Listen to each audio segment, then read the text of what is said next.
ऐसी ही बेहतरीन कहानियाँ सुनने के लिए केपी नॉवल चैनल को लाइक, शेयर और सब्सक्राइब करें। आने वाली कहानियों के बारे में जानने के लिए हमारे टेलीग्राम से जुड़ें। लिंक डिस्क्रिप्शन में है। नेक्रोमांसर ऑफ द शैडोज, अध्याय 971 कुछ गड़बड़ है, भाग 2। बूम! धमाकेदार आवाज के साथ शुरुआती स्तर के रैंक 3 के भूत का अगला हिस्सा बैंगनी रंग के धुंध में फट गया और क्षेत्र के चारों ओर खून की बिजली की चिंगारी चमक उठी। अपने सभी आंतरिक अंगों के नष्ट हो जाने के कारण एल्ड्रिच भूत अपने शरीर को सहारा नहीं दे पाया और जमीन पर गिर गया और जल्द ही उसकी जीवन शक्ति गायब हो गई। तुम्हारी हिम्मत कैसे हुई? जिस क्षण इवान ने शुरुआती स्तर के रैंक 3 के भूत को मारा, मध्य स्तर का भूत, जो अभी अभी खड़ा हुआ था, गुस्से में दहाड़ने लगा और उसके शरीर की सभी मांसपेशियां फूलने लगीं। भूत के शरीर का आकार बढ़ने लगा और 2 सेकंड से भी कम समय में वह अपने शुरुआती 2 मीटर लंबे से 4 मीटर लंबे विशालकाय में बदल गया। भूत का शरीर मांसपेशियों से भर गया था और उसके शरीर से एक भयानक आभा निकल रही थी, जो पहले से लगभग 2 गुना अधिक शक्तिशाली थी। इवान ने जब ये देखा तो उसका शरीर तनाव में आ गया और उसकी नज़र शीर्ष रैंक 3 के भूत की ओर चली गई, जिसका पूरा शरीर भी कांप रहा था, मानो वह अपने गुस्से को नियंत्रित करने की बहुत कोशिश कर रहा हो। धमाका! अचानक मध्य स्तर के भूत के नीचे की जमीन टुकड़ों में फट गई और वह तुरंत भूत की तरह इवान के सामने प्रकट हुआ। भूत का हाथ सूज गया और वह इवान को कुचलने के लिए अपने दोनों हाथों का इस्तेमाल करके नीचे गिरा। भूत के हमले के पीछे की शक्ति को महसूस करते हुए इवान ने लापरवाही से काम करने की हिम्मत नहीं की और उसके हाथ में मौजूद डूम तलवार खून की लाल रोशनी से जगमगा उठी। रक्त चमक सक्रिय होने पर डूम तलवार की हमला शक्ति अगले 2 मिनट के लिए 100% बढ़ जाएगी। रक्त चमक डूम तलवार के 2 कौशलों में से एक थी। भूत के हमले के पीछे की शक्ति को महसूस करने के बाद इवान को पता था कि उसके लिए इसे सीधे लेना आसान नहीं होगा, इसलिए उसने बिना किसी हिचकिचाहट के इस कौशल को सक्रिय कर दिया। NOWELL-BEACON। जैसे ही रक्त लाल चमक फूटी, ये तलवार को ढकने वाली प्रिज्मीय ज्वाला की बैंगनी आग के साथ विलीन हो गई और तलवार से मैजेंटा रंग की आभा फूट पड़ी। इवान ने तलवार को मध्य स्तर के रैंक 3 भूत के हाथों से टकराने के लिए घुमाया और तलवार के भूत की मुट्ठी से संपर्क में आने से ठीक पहले उसने गुरुत्वाकर्षण हेरफेर कौशल का उपयोग करके तलवार का वजन 20 गुना बढ़ा दिया और इसे रक्त बिजली से भी ढक दिया। डूम तलवार का वजन पहले से ही 10 टन से अधिक था और जब उसने गुरुत्वाकर्षण हेरफेर का उपयोग करके इसे 20 गुना बढ़ा दिया। धमाका! तलवार जिस जगह से गुजरी उसमें विस्फोट हो गया, जिससे बहुत छोटी छोटी दरारें दिखाई देने लगीं और जैसे ही उसकी तलवार भूत के हाथों से छुई, बूम! भूत के हाथ बिना किसी प्रतिरोध के मांस के पेस्ट में बदल गए, लेकिन तलवार यहीं नहीं रुकी। मध्य स्तर के भूत की भयभीत आंखों के सामने तलवार ने उसके शरीर से सीधा संपर्क बनाया और मैजेंटा रंग की डूम तलवार की भयानक शक्ति के तहत, जिसे बैंगनी आग, रक्त चमक, गुरुत्वाकर्षण हेरफेर और रक्त बिजली द्वारा चमकाया गया था, भूत का शरीर तुरंत मांस के टुकड़ों में फट गया, जिससे बैंगनी रक्त से क्षेत्र भर गया। भूत के शरीर को नष्ट करने के बाद भी तलवार रुकी नहीं और जमीन पर गिर गई और लाल अवरोध के भीतर का पूरा फर्श नीचे धंस गया, जिससे लगभग 500 मीटर गहरा एक विशाल गड्ढा बन गया। फूका! इवान को लगा जैसे उसके हाथ फटने वाले हैं और उसके हाथ की अधिकांश मांसपेशियां क्षतिग्रस्त हो गई हैं। हमला इतना शक्तिशाली था कि भले ही वह व्यक्ति नहीं था जिसने इसे झेला था, फिर भी उसके कुछ आंतरिक अंग क्षतिग्रस्त हो गए थे। आंतरिक क्षति को महसूस करते हुए उसकी तलवार को ढकने वाली बैंगनी आग तुरंत गायब हो गई और उसके पूरे शरीर में एक सफ़ेद आग बह गई, जो उसकी आंतरिक चोटों को ठीक करने की कोशिश कर रही थी। जैसे ही उसके भीतर सफ़ेद आग बही, इवान के शरीर में एक सुखद एहसास फैल गया, लेकिन वह जानता था कि लड़ाई अभी खत्म नहीं हुई है और भूतों में सबसे मजबूत अभी भी जीवित है। इवान ने अपना सिर शीर्ष रैंक 3 भूत की ओर घुमाया। उम्मीद थी कि उसके चेहरे पर गुस्सा दिखाई देगा क्योंकि उसने 2 भूतों को मार दिया था, लेकिन जब इवान ने शीर्ष रैंक 3 भूत को देखा तो वह दंग रह गया क्योंकि भूत अपने चेहरे पर एक शांत भाव के साथ खड़ा था। उसके चेहरे पर गुस्से का एक भी निशान नहीं था, मानो उसे 2 भूतों की मौत से कोई परेशानी नहीं थी। भूत के चेहरे पर शांत भाव देखकर इवान के दिमाग में अचानक एक विचार आया और उसका शरीर कुछ सेकंड के लिए कांप उठा। क्या ये हो सकता है? इवान ने अपने एक हाथ से डूम स्वॉर्ड का हैंडल पकड़ा और संकुचित आंखों से भूत को देखा। इवान को संकुचित आंखों से उसे देखते हुए देखकर भूत के चेहरे पर शांत भाव तुरंत टूट गया और उसने एक भयानक दिखने वाली चौड़ी मुस्कान प्रकट की। जब इवान ने भूत की भयानक मुस्कान देखी तो उसे अपनी रीढ़ की हड्डी में ठंडक महसूस हुई और अब उसे यकीन हो गया कि उसका पिछला अनुमान सही था। इसने जानबूझकर मुझे उन 2 भूतों को मारने की अनुमति दी, इवान ने मन ही मन कहा और उसके दिल में एक बुरी भावना उठने लगी। हालांकि शीर्ष रैंक 3 के भूत के लिए शुरुआती स्तर के रैंक 3 के भूत को बचाना असंभव था, क्योंकि इवान का हमला बहुत अचानक था। उसे लगा कि अगर शीर्ष रैंक 3 के भूत ने कार्रवाई की होती तो वह मध्य स्तर के रैंक 3 एल्ड्रिच भूत को बचा सकता था। हालांकि मध्य स्तर के भूत को बचाने के लिए उसे एक निश्चित कीमत चुकानी पड़ती, क्योंकि इवान का हमला वास्तव में शक्तिशाली था, अगर वह चाहता तो उसे बचा सकता था। लेकिन उसने आखिरी क्षण तक कार्रवाई नहीं की और इवान को मध्य स्तर के रैंक 3 के भूत को मारने दिया। यह आदमी क्या योजना बना रहा है? इवान ने खुद से पूछा और अपनी चोटों को ठीक करने के लिए प्रिज्मेटिक फायर का पूरी शक्ति से इस्तेमाल किया। अपनी चोटों को ठीक करते समय इवान को अचानक संकट की गहरी भावना महसूस हुई। शीर्ष रैंक 3 का भूत, जो उससे काफी दूर था, तुरंत उसके सामने आ गया। जब उसने भूत को एक पल में अपने सामने आते देखा तो इवान की आंखें चौंक गईं, क्योंकि उसकी वर्तमान गति पहले से कहीं अधिक थी। उसके सामने का स्थान हिल गया और इससे पहले कि वह प्रतिक्रिया कर पाता, एक धरती को कुचलने वाला झटका उसके पेट में लगा, जिससे वह पीछे की ओर उड़ गया, जैसे कि उसे किसी ट्रक ने टक्कर मार दी हो। एक जोरदार धमाकेदार आवाज के साथ इवान का शरीर बैरियर से टकराया और वह खून खांसते हुए जमीन पर गिर गया, जिसमें उसके आंतरिक अंग भी शामिल थे। अध्याय 972 शून्य में खोया हुआ। मकबरे के शून्य स्थान के अंदर। जिस क्षण एजरोथ ने बैफोमेट और एल्ड्राकर को शून्य दरार के अंदर फेंका, जिसे शून्य ड्रैगन ने बनाया था, उसके टेम्पोरल पॉज अधिकार का प्रभाव समाप्त हो गया और वे दोनों एक बार फिर से चलने में सक्षम हो गए। जिस क्षण दोनों ने अपने शरीर पर नियंत्रण वापस पा लिया, आर्घा शून्य स्थान के अंदर दो दर्दनाक दहाड़ें गूंज उठीं जब दोनों ने अपने दाहिने हाथ को देखा, जिसे एजरोथ ने शून्य स्थान के अंदर फेंकने से पहले काट दिया था। भाड़ में जाओ, उसने किस तरह का कौशल इस्तेमाल किया? बैफोमेट गुस्से में दहाड़ने लगा क्योंकि उसे अपनी आत्मा की गहराई से एक चुभने वाला दर्द महसूस हुआ। आमतौर पर अगर कोई उसका हाथ काट देता तो वह आंख भी नहीं झपकाता, क्योंकि इस तरह की चोट से निपटना मुश्किल नहीं था। लेकिन वर्तमान में उसे नहीं पता था कि ऐसा क्यों हो रहा है, लेकिन उसे ऐसा लग रहा था जैसे लाखों चींटियां उसके शरीर के अंदर रेंग रही हैं, उसके मांस, हड्डी और आत्मा को चबा रही हैं। वह जो दर्द महसूस कर रहा था वह किसी भी तरह के दर्द से बिल्कुल अलग था जो उसने पहले महसूस किया था। वह बीमार कमीना, उसके हमले ने न केवल हमारे हाथ काटे बल्कि हमारी आत्मा का एक हिस्सा भी नष्ट कर दिया। एल्ड्राकर, जो बैफोमेट के समान ही महसूस कर रहा था, अचानक एक गंभीर आवाज में बोला और अपने दांत पीस लिए। आत्मा पर हमला। एल्ड्राकर की बात सुनकर बैफोमेट की आंखें चौड़ी हो गईं और उसने जल्दी से अपनी आत्मा का निरीक्षण किया। जब बैफोमेट ने अपनी आत्मा का निरीक्षण किया तो उसने महसूस किया कि उसकी आत्मा का रूप विकृत हो गया था और उसका दाहिना हाथ गायब था। फुक, बैफोमेट ने जोर से शाप दिया जब उसने अपनी आत्मा की स्थिति देखी और उसका चेहरा गंभीर हो गया। उसने अपने कटे हुए हाथ को फिर से बनाने की कोशिश की, लेकिन जिस क्षण उसने अपने हाथ को फिर से बनाने की कोशिश की, उसके घाव के चारों ओर एक काली ऊर्जा चमक उठी और उसके घाव का फिर से बनना बंद हो गया। एल्ड्राकर भी इसी समस्या का सामना कर रहा था और वह भी अपने हाथ को फिर से बनाने में सक्षम नहीं था। अरे, हमें पहले उस कमीने की बची हुई आभा को खत्म करना होगा। उसकी आभा को मिटाने के बाद ही हम अपने हाथों को फिर से बना पाएंगे, बैफोमेट ने अपने चेहरे पर एक काली नज़र के साथ कहा, क्योंकि उसने अपने घाव से एजरोथ की आभा को खत्म करने के लिए अपनी राक्षसी ऊर्जा का इस्तेमाल किया था। एल्ड्राकर ने भी अपनी शून्य ऊर्जा का उपयोग करके एजरोथ की आभा को खत्म करने की कोशिश की, लेकिन जब उसे एहसास हुआ कि उसके घाव से एजरोथ की आभा को खत्म करने में उसे कम से कम 1 महीने का समय लगेगा तो उसकी आंखें चौड़ी हो गईं। और वह सिर्फ शारीरिक घाव था। उसे यकीन था कि एजरोथ ने उनकी आत्माओं में भी अपनी आभा छोड़ी है, और उसे नहीं पता था कि उनकी आत्माओं से उसकी आभा को खत्म करने में उन्हें कितना समय लगेगा।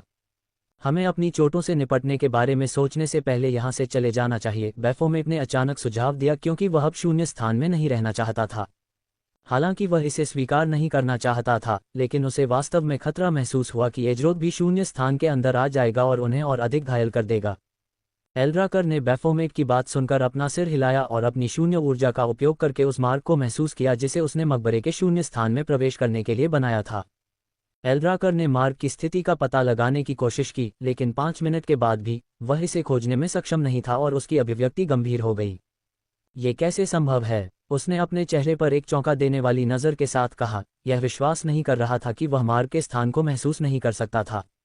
भले ही मकबरे का द्वार ढह गया हो, लेकिन मार्ग कुछ घंटों तक सुरक्षित रहना चाहिए था, क्योंकि मैंने इसे बनाए रखने के लिए पर्याप्त शून्य ऊर्जा छोड़ी थी। लेकिन यह एल्ड्राकर को चिंता होने लगी, क्योंकि अगर यूटोपिया की ओर जाने वाला मार्ग वास्तव में ढह गया तो उनके लिए यूटोपिया वापस लौटना बहुत मुश्किल होगा। वे वर्तमान में एक अलग आयाम के शून्य स्थान में थे और बाहर जाने वाले उचित मार्ग के बिना वे यूटोपिया वापस नहीं जा सकते थे। NO12BN.C इस शून्य स्थान का स्रोत प्राचीन का मकबरा है, लेकिन चून की मकबरा पहले से ही ढह रहा है। मुझे नहीं लगता कि यह शून्य स्थान लंबे समय तक रहेगा और जल्द ही यह शून्य में बदल जाएगा, एल्ड्राकर ने सोचा और उसके माथे पर ठंडे पसीने की बूंदें दिखाई दीं। मुझे नहीं लगता कि अगर यह स्थान शून्य में बदल जाता है तो हम जीवित रह पाएंगे। पहले वह थोड़ा हैरान था कि एजरोथ ने उन्हें शून्य स्थान में भागने दिया, जबकि वह उन्हें आसानी से रोक सकता था। उस समय उसने सोचा कि एजरोथ ने गलती की है, लेकिन अब उसे एहसास हुआ कि एजरोथ ने उन्हें इसलिए नहीं रोका क्योंकि वह जानता था कि वे शून्य स्थान से बाहर नहीं निकल पाएंगे। बैफोमेट ने एल्ड्राकर के असामान्य भाव को देखा और उसे यह समझने में देर नहीं लगी कि कुछ गड़बड़ है। अरे, मुझे मत बताओ कि हम यहाँ फंस गए हैं, बैफोमेट ने अपने चेहरे पर एक गंभीर भाव के साथ कहा। बैफोमेट की बात सुनकर एल्ड्राकर ने एक गहरी सांस ली और स्थिति को समझाया। ये सुनकर कि एल्ड्राकर यूटोपिया की ओर जाने वाले मार्ग को नहीं खोज पाया, बैफोमेट का चेहरा काला पड़ गया और इवान के प्रति उसकी घृणा पूरी तरह से अलग स्तर पर पहुंच गई। बैफोमेट की काली नज़र देखकर एल्ड्राकर ने आह भरी और एक पल सोचने के बाद वह एक गंभीर भाव के साथ बोला, हालांकि संभावनाएं कम हैं, हम वापस जा सकते हैं अगर मैं किसी तरह मार्ग की बची हुई आभा को ढूंढ लूं और इसे यूटोपिया के शून्य स्थान से वापस जोड़ दूं। एल्ड्राकर की बात सुनकर बैफोमेट की आंखें चमक उठीं और उसने तुरंत उसकी ओर देखा। चूंकि ऐसा ही है तो हम किस बात का इंतजार कर रहे हैं? चलो मार्ग के निशानों की तलाश करते हैं ताकि हम यहां से निकल सकें। एल्ड्राकर ने सिर हिलाया और वे दोनों मार्ग के निशानों की तलाश करने ही वाले थे कि अचानक उन्हें कुछ महसूस हुआ और उनके हाव भाव बदल गए। दोनों ने दूर तक देखा और देखा कि एल्ड्रिच ऊर्जा की बाढ़ शून्य को भर रही है। अरे, इस मकबरे के शून्य स्थान में आखिर क्या गड़बड़ है? बैफोमेट ने शाप दिया जब उसने एल्ड्रिच ऊर्जा की बाढ़ देखी और उसके भीतर कई एल्ड्रिच प्राणियों की उपस्थिति महसूस की। एल्ड्राकर की आंखें सिकुड़ गईं जब उसने एल्ड्रिच प्राणियों की उपस्थिति महसूस की और उसने जल्दी से अपनी आध्यात्मिक इंद्रियों का उपयोग मार्ग के निशानों की तलाश करने के लिए किया। मैं मार्ग के निशानों की तलाश करूंगा, तुम उन राक्षसों को रोको, उसने बैफोमेट से कहा और नज़रों से ओझल हो गया। बैफोमेट कुछ कहना चाहता था, लेकिन उसने महसूस किया कि राक्षसों से लड़ना मार्ग की बची हुई आभा को देखने से ज्यादा दिलचस्प था, इसलिए उसने कुछ नहीं कहा और ठंडी आंखों से एल्ड्रिच एनर्जी की दिशा में देखा। ये राक्षस सही समय पर आए हैं, मुझे वाकई किसी ऐसे की जरूरत थी जो मेरा गुस्सा निकाल सके, बैफोमेट ने धीमी आवाज में कहा और एल्ड्रिच एनर्जी की बाढ़ की ओर दौड़ पड़ा। 973 हेलगेट किला। हेलगेट किला गेहेना साम्राज्य की उत्तरी सीमाओं पर स्थित है। इस किले को विशेष रूप से असीम महासागर के राक्षसों के हमलों से साम्राज्य की रक्षा के लिए बनाया गया था। असीम महासागर में रहने वाले समुद्री राक्षसों की संख्या आश्चर्यजनक है, इसलिए इस किले को बनाना महत्वपूर्ण था क्योंकि असीम महासागर के राक्षस अचानक हमला कर सकते थे। इस समय हेलगेट किले के एक कमरे में एक काली चमड़ी वाला दानव एक मुलायम बिस्तर पर आराम से सो रहा था। काली चमड़ी वाले दानव का नाम एपोस था और वह हेलगेट किले का कमांडर था। हे, अपनी नींद में एपोस एक बेवकूफ की तरह हंस रहा था, जैसे कि वह एक अच्छा सपना देख रहा हो। Ring ring. अचानक हेलगेट किले में तेज सायरन बजने लगे, जिससे एपोस चौंक गया, जो तुरंत अपनी गहरी नींद से जाग गया। फक, वह सक्कुबस मुझे जीवन के शिखर पर ले जाने वाला था, लेकिन ये सायरन। एपोस ने अपने चेहरे पर जहरीली नज़र के साथ शाप दिया और जल्दी से बिस्तर से उठ खड़ा हुआ। उसने अपने कपड़े पहने और तुरंत कमरे से बाहर निकल गया, ये जानते हुए कि कुछ हुआ होगा, अन्यथा प्रभारी व्यक्ति सायरन नहीं बजाता। जल्द ही एपोस हेलगेट किले के कमांड सेंटर में पहुंच गया और उसने देखा कि वहां मौजूद हर कोई घबरा रहा था और पूरा कमांड रूम अराजकता की स्थिति में था। चुप रहो, एपोस ने जब ये देखा तो वह क्रोधित हो गया और एक शीर्ष रैंक 4 कोर रिवॉल्वर की अपनी आभा छोड़ते हुए दहाड़ने लगा। एपोस की भयावह आभा को महसूस करते हुए कमरे में मौजूद हर कोई तुरंत रुक गया और उसकी ओर देखने लगा। एपोस अपने चेहरे पर ठंडी निगाह रखते हुए कमरे में चला गया और राक्षसों में से एक से पूछा, क्या हो रहा है? अलार्म किसने बजाया और तुम सब क्यों घबरा रहे हो? कमांडर, कुछ भयानक चीज तेजी से हमारी ओर आ रही है, राक्षस एपोस घबराई हुई आवाज में उत्तर दे रहा था। कमरे के अंदर बड़ी स्क्रीन पर एक सुनहरी किरण उनकी ओर बढ़ती दिखाई दे रही थी। सुनहरी किरण को देखकर एपोस ने अपनी आंखें सिकोड़ लीं और गंभीर स्वर में पूछा, इसका ऊर्जा स्तर क्या है? एपोस का सवाल सुनकर कमरे में मौजूद सभी राक्षस चुप हो गए। जब उसे कोई जवाब नहीं मिला तो एपोस ने राक्षस की ओर देखा और उसकी आंखों में हत्या करने की इच्छा चमक उठी। क्या तुमने सुना नहीं? मैंने तुमसे एक सवाल पूछा था। एपोस की हत्या करने की इच्छा को महसूस करते हुए राक्षस का शरीर कांप उठा और उसने कांपती हुई आवाज में उत्तर दिया, जी सर, ये रैंक 6 है। इस चीज का ऊर्जा स्तर मध्य स्तर रैंक 6 है। राक्षस की आवाज सुनकर एपोस की आंखें अविश्वास से चौड़ी हो गईं और वह सदमे से लगभग जमीन पर गिर पड़ा। मध्य स्तर रैंक 6? क्या तुम मजाक कर रहे हो? एपोस ने मन ही मन को कोसा और खुद ही सुनहरी किरण की शक्ति का स्तर जांचा। ये देखकर कि राक्षस सच बोल रहा था, उसका चेहरा मौत की तरह पीला पड़ गया और वह कमरे में मौजूद राक्षसों पर चिल्लाया, तुम सब मादरचोद क्या कर रहे हो? अगर तुम अपने पूर्वजों से नहीं मिलना चाहते हो तो जल्दी से रक्षा गठन को सक्रिय करो। एपोस की आवाज सुनकर सभी राक्षस अपने होश में आए और जल्दी से अपनी स्थिति संभाली। जल्द ही भूमिगत एक विशाल गठन चमक उठा और पूरा हेलगेट किला एक नीले रंग की बाधा से ढक गया। एपोस और कई उच्च स्तरीय राक्षस किले के उत्तरी मोर्चे पर तेजी से आगे बढ़े और सुनहरी किरण के आने का इंतजार करने लगे।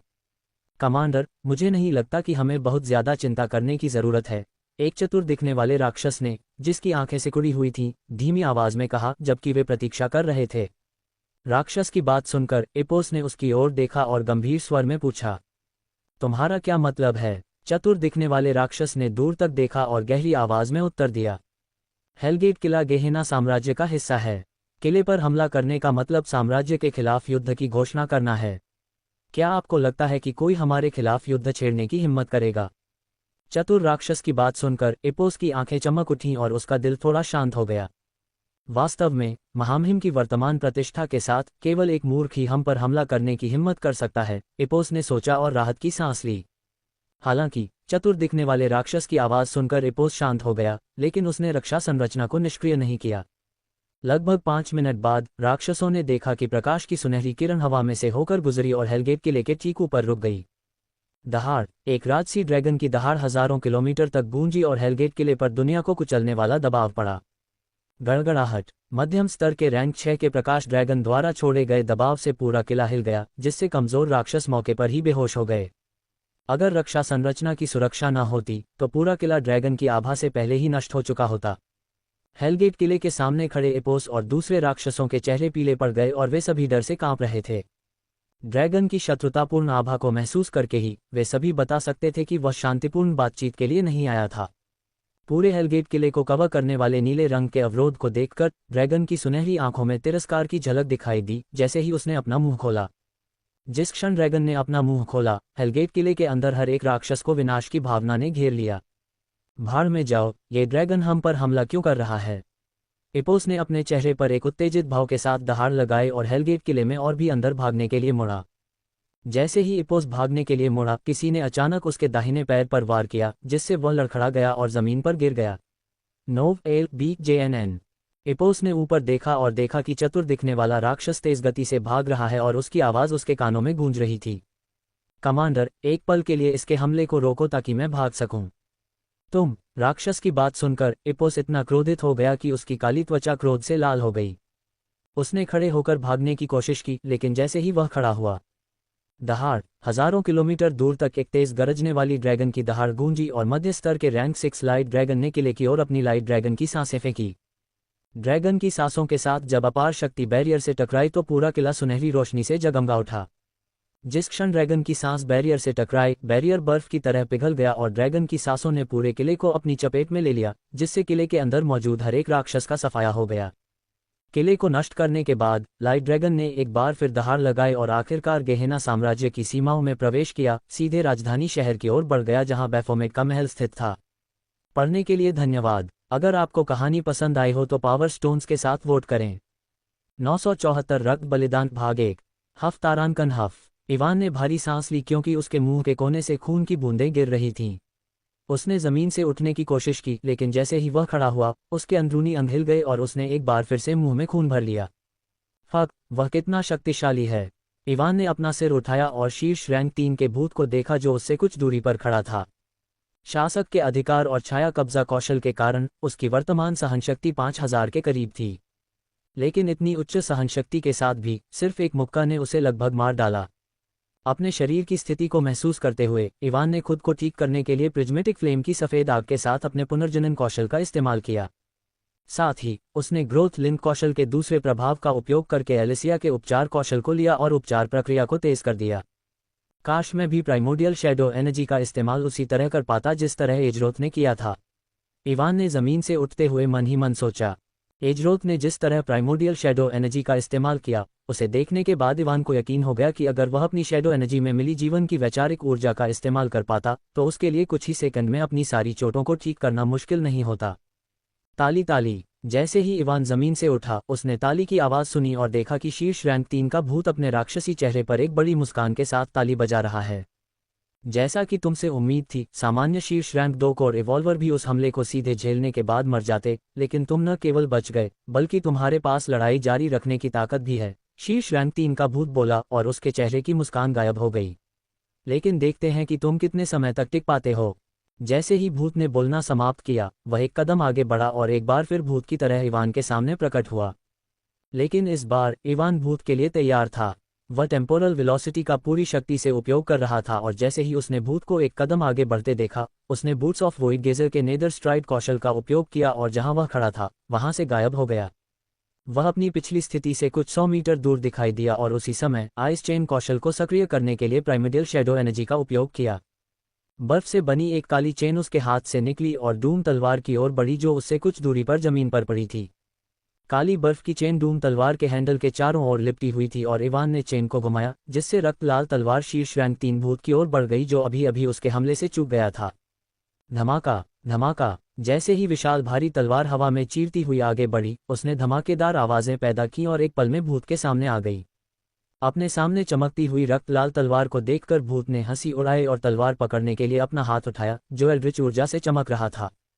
लेकिन जब भूत तलवार पकड़ने ही वाला था, इवान की आंखें चमक उठीं और उसने अपनी शैडो पपेटिया स्किल को सक्रिय कर दिया, जिससे भूत तलवार पकड़ने से बच गया। जब भूत को एहसास हुआ कि वह अपना हाथ नहीं उठा सकता, तो उसकी आंखें चौड़ी हो गईं। हालांकि वह तुरंत क्रूर बल का उपयोग करके शैडो पपेटिया के प्रभाव से मुक्त हो गया, लेकिन तब तक बहुत देर हो चुकी थी। एक तेज धमाकेदार आवाज के साथ डूम तलवार भूत की छाती पर लगी। तलवार की तीखी धार ने एल्ड्रिच ऊर्जा से ढकी उसकी सख्त त्वचा को चीर दिया और वहां एक गहरा घाव दिखाई दिया, जैसे बैंगनी रक्त का फव्वारा फूट पड़ा हो। उसी समय लाल अवरोध के भीतर हड्डियों के टूटने की आवाज गूंजी और शीर्ष रैंक 3 का भूत उल्कापिंड की तरह उड़ गया। भूत का शरीर कई बार कठोर जमीन पर उछला, जिससे जमीन और धंस गई और वह लाल अवरोध से टकराया, जिससे उस पर विशाल लहरें दिखाई देने लगीं। भूत ने भारी सांस ली और जमीन पर सपाट लेट गया, क्योंकि उसके नीचे बैंगनी रक्त का एक पोखर बन गया था। इवान भूत को संभलने का कोई मौका नहीं देना चाहता था, इसलिए उसे उड़ाने के तुरंत बाद उसने बर्फ की जंजीर के सिरे को अपने हाथ में लपेटा और उसे ऊपर की ओर खींचा, जिससे डूम तलवार 100 मीटर ऊपर आसमान में उड़ गई। तलवार के ऊपर पहुंचते ही इवान की ठंडी आंखें चमक उठीं और उसने डूम तलवार को नीचे की ओर खींचा ताकि भूत को कुचल सके। Boom boom boom. डूम तलवार ने लगातार धमाकेदार आवाजें की, क्योंकि यह हवा में चीरती हुई जमीन पर पड़े भूत की ओर उतरी। जैसे ही तलवार नीचे उतरी, उसके चारों ओर चमकती लाल आभा और भी तेज हो गई और उसके चारों ओर खूनी बिजली चमकने लगी। विशाल तलवार को बिना रुके तेजी से अपनी ओर आते देखकर भूत की पीली आंखें डर से चौड़ी हो गईं और वह एक जानवर की तरह दहाड़ने लगा। बूम। उसके शरीर से बड़ी मात्रा में एल्ड्रिच ऊर्जा बाहर की ओर फूट पड़ी और गहरे बैंगनी रंग की ऊर्जा से बने 2 विशाल हाथ आकाश की ओर उठे, तलवार को रोकने की कोशिश करते हुए। चमकती हुई रक्त लाल तलवार और एल्ड्रिच ऊर्जा से बने 2 हाथ एक पल में टकरा गए और अगले ही पल एक धमाकेदार विस्फोट ने लाल अवरोध के भीतर घिरे पूरे क्षेत्र को हिला दिया और अंतरिक्ष का पूरा ढांचा हिलने लगा, क्योंकि हर जगह छोटी छोटी दरारें दिखाई देने लगीं। टूट जाओ, इवान ने लाल आंखों से चिल्लाया और जब डूम तलवार को भूत ने रोक दिया तो उसने अपनी ताकत को और भी बढ़ाने के लिए स्काईफॉल का इस्तेमाल किया। इवान पहले से ही गंभीर रूप से घायल था, इसलिए जब उसने स्काईफॉल का इस्तेमाल किया तो उसकी हालत और भी खराब हो गई और उसके शरीर पर दरारें दिखाई देने लगीं। जिस क्षण इवान ने स्काईफॉल का इस्तेमाल किया, डूम तलवार को रोकने वाले हाथ कांच की तरह टूट गए और जलते हुए उल्कापिंड की तरह तलवार भूत की ओर उतरी और एक पल में उस पर वार कर दिया। एक बड़े विस्फोट ने पूरे क्षेत्र को हिला दिया और शक्तिशाली शॉकवेव सभी दिशाओं में फैल गए। शॉकवेव की शक्ति के तहत लाल अवरोध पर छोटी छोटी दरारें दिखाई दीं। इवान एक घुटने पर गिर गया और जोर से सांस लेने लगा, क्योंकि उसकी फटी हुई त्वचा से खून बह रहा था। उसका पूरा शरीर लाल रंग से ढका हुआ था और उसकी आभा पूरी तरह से अस्त व्यस्त थी। उसने प्रिज्मेटिक फायर, रीजनरेशन और एलिसिया के उपचार कौशल का पूरी शक्ति से उपयोग किया, रक्तस्राव को रोकने की कोशिश की और उस जगह की ओर देखा जहां भूत था। जैसे ही उसके हमले से उत्पन्न धूल का बादल शांत हुआ, भूत का शरीर या बल्कि कुचले हुए मांस का ढेर इवान की आंखों के सामने प्रकट हुआ। ये देखकर कि उसने भूत के शरीर को पूरी तरह से नष्ट कर दिया है, इवान ने राहत की सांस ली और अपने तनावग्रस्त शरीर को आराम दिया। उसने बर्फ की चेन का उपयोग करके डूम स्वॉर्ड को वापस खींच लिया और उसे दूर रखने ही वाला था कि अचानक बूम। NOWELL-BEAK-JAN.C-OM। मांस के ढेर वाली जगह से एक धमाकेदार आवाज आई और भूत का मांस ऊपर उठने लगा। भूत के मांस से बैंगनी रंग की लंटें निकलीं, जो एक दूसरे से जुड़ गईं और 3 सेकंड से भी कम समय में सांप जैसी गर्दन वाला 3 मीटर लंबा मानव जैसा प्राणी उसके सामने प्रकट हुआ। चीर। मांस के फटने की आवाज लाल अवरोध के भीतर गूंज उठी और 8 नुकीली हड्डियां जो मकड़ी के पैरों जैसी दिख रही थीं, प्राणी की पीठ से निकलीं, जो एल्ड्रिच ऊर्जा से चमक रही थीं। दहाड़। एल्ड्रिच भूत एक पागल प्राणी की तरह दहाड़ा और उसके शरीर से एल्ड्रिच ऊर्जा का एक विस्फोट हुआ जिसने इवान को पीछे धकेल दिया, जो अभी भी एक घुटने पर था। पढ़ने के लिए धन्यवाद। अगर आपको कहानी पसंद आई तो पावर स्टोन्स के साथ वोट करें। अध्याय 975 रक्त बलिदान भाग 2। यह क्या बकवास है? इवान ने हैरान होकर बड़बड़ाया जब उसने अपनी आंखें चौड़ी करके एल्ड्रिच गॉब्लिन को देखा। शीर्ष रैंक 3 गॉब्लिन की आभा अपनी चरम सीमा पर पहुंच गई थी और रैंक 4 तक पहुंचने से बस एक कदम दूर थी। उसकी पीठ से निकले तीखे मकड़ी के हड्डी के भाले एल्ड्रिच ऊर्जा से चमक रहे थे, मानो वे अंतरिक्ष के ताने बाने को चीर सकते हों। गॉब्लिन की गहरी लाल आंखें रक्त पिपासा से चमक उठीं और इवान के प्रतिक्रिया करने से पहले वह तुरंत उसके सामने प्रकट हो गया। हालांकि इवान अपने शरीर को अपने घुटनों में से एक पर टिकाए हुए था, लेकिन वह गॉब्लिन के लिए तैयार था, इसलिए जैसे ही वह उसके पास आया उसने अपनी डूम तलवार घुमाई। लेकिन इवान को आश्चर्य हुआ, उसकी डूम तलवार गॉब्लिन के आर पार हो गई और उसके सामने वाला गॉब्लिन गायब हो गया। एक प्रतिबिंब। इवान को तुरंत समझ में आ गया कि क्या हुआ और उसने अपनी तलवार को अपनी पीठ के पीछे धकेल दिया। जिस क्षण उसने अपनी तलवार को अपनी पीठ के पीछे धकेला, झनझनाहट, धातु के धातु से टकराने की आवाज गूंजी जब भूत की पीठ से निकल रहे तीखे हड्डी के भले इवान की डूम तलवार से टकराए। जब इवान की तलवार ने हड्डी के भालों को रोका तब वह सबसे अच्छी स्थिति में नहीं था, इसलिए जब उसकी तलवार ने हमले को रोका तो वह लड़खड़ा गया और अपना संतुलन खो दिया। भूत ने इस अवसर को नहीं गंवाया और उसकी पीठ से निकल रहे तीखे हड्डी के भालों में से एक ने इवान के बाएं कंधे को छेद दिया। फूका। इवान ने तुरंत वहां से भागने के लिए नेदर स्ट्राइड कौशल का उपयोग किया और भूत से कुछ दूरी पर दिखाई दिया। उसके कंधे के घाव से काला खून बह रहा था, जो दर्शाता है कि उसे जहर दिया गया था। एक तेज धारा उसके बाएं हाथ से होकर गुजरी, जिससे वह सुन्न हो गया और प्रभावी ढंग से उपयोग करना बहुत मुश्किल हो गया। अगर उसके पास निष्क्रिय कौशल मध्यस्तरीय जहर प्रतिरोध नहीं होता तो उसे यकीन था कि उसका बायां हाथ पूरी तरह बेकार हो जाता। इवान जहर की समस्या को जल्द से जल्द हल करना चाहता था, लेकिन भूत ने उसे कोई मौका नहीं दिया। अचानक भूत का शरीर 4 भागों में बढ़ गया और उन सभी ने एक साथ उस पर हमला किया, उसे चारों दिशाओं से घेर लिया, जिससे उसका भागने का रास्ता बंद हो गया। इवान एक बार फिर भागने के लिए नेदर स्ट्राइड कौशल का उपयोग करना चाहता था, लेकिन अब जब भूत को उसके टेलीपोर्टेशन कौशल के बारे में पता चल गया तो वह उसे भागने की अनुमति कैसे दे सकता था। भूत की शक्तिशाली आभा बाहर की ओर फूट पड़ी और इवान के चारों ओर के स्थान पर दबाव डाला, जिससे वह प्रभावी रूप से बंद हो गया। इवान ने भागने के लिए नेदर स्ट्राइड कौशल को सक्रिय किया, लेकिन पाया कि उसके चारों ओर का स्थान धातु की दीवार जितना ठोस था और वह अंतरिक्ष के कपड़े से होकर नहीं निकल सकता था। 4 भूतों ने उसे घेर लिया, इसलिए जब उसका कौशल विफल हो गया तो उसे कुछ भी करने का मौका नहीं मिला। चारों भूतों ने अपने अस्थि भालों का इस्तेमाल किया और इवान की ओर गोली चलाई। जल्दी में इवान ने एक भूत को रोकने के लिए डूम स्वॉर्ड का इस्तेमाल किया, लेकिन जैसे ही भूत ने उसकी तलवार को छुआ वह हवा में गायब हो गई। इसी तरह 2 और भूत जो उसकी पीठ और बाईं ओर थे गायब हो गए और उसके दाईं ओर मौजूद भूत को छोड़ दिया। NOWELL-BE-IN.C ओम। भ्रम। एक विचार तुरंत उसके दिमाग में आया, लेकिन उसे बहुत देर हो गई। पुची। एक नुकीली वस्तु से मांस के छिदने की आवाज आई और भूत की पीठ से निकलने वाले 8 अस्थि भाले इवान के पेट और पसलियों के क्षेत्र को दाईं ओर से छेदते हुए बाईं ओर से बाहर आ गए। तारांकन खांसी। इवान ने तुरंत एक मुंह काला खून बाहर निकाला और भालों से निकलने वाला जहर उसके खून और आंतरिक अंगों को खराब करने लगा। उसकी रक्तवाहिकाएं और नसें काली हो गईं और उसकी आभा तेजी से कम होने लगी। दहाड़। इवान की तेजी से घटती आभा को महसूस करते हुए भूत ने क्रोधित जानवर की तरह दहाड़ लगाई और इवान के शरीर को जमीन पर पटक दिया, जिससे उसकी सारी हड्डियां टूट गईं। इवान को जमीन पर पटकने के बाद भूत ने अपना पैर उठाया और उसकी छाती पर रौंद दिया, जिससे उसकी सारी पसलियां टूट गईं। जहर और भूत के लगातार हमले के कारण इवान की आभा बहुत नीचे गिर गई। भूत की आंखें लाल हो गई थीं, मानो वह अपना होश खो चुका हो और वह इवान पर हमला करना जारी रखना चाहता था। लेकिन अचानक इवान के शरीर में बैंगनी रंग की रोशनी चमक उठी और उसकी आभा अपनी चरम स्थिति में आ गई।